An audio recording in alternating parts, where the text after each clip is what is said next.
Hello everyone, good morning. আজকে হলো গণেশ চতুর্থী। তো হস্টেলের ব্রেকফাস্টে দিল আজকে উপমা আর দুধের চা। তারপরে আর একটা দিদি হস্টেলে, আমি আর ও আয়োজন করতে শুরু করে ফেললাম। তারপরে আমাদের হস্টেলে লাগা একটা ফুলের বাগান আছে, এখান থেকে কিছু ফুল টুল তুলে সোজা বেরিয়ে পড়লাম আমরা মিষ্টির দোকানে। যেহেতু আজকে গণেশ পুজো, তো প্রসাদ তো কিনতেই হবে। একদম সামনেই ছিল আমাদের হস্টেল থেকে, একদম হেঁটে হেঁটেই চলে যাওয়া যায়।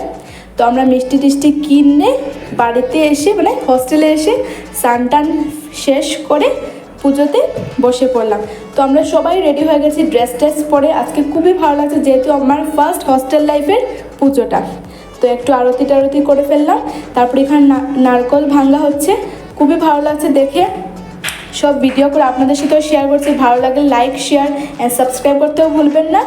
তারপর আমরা নিচেই পুজো হয়েছে হস্টেলের, খুবই সুন্দরভাবে ওয়ার্ডেন ম্যাম ভালো ওটিকে সাজিয়ে আজকে পুজোটা সম্পূর্ণ।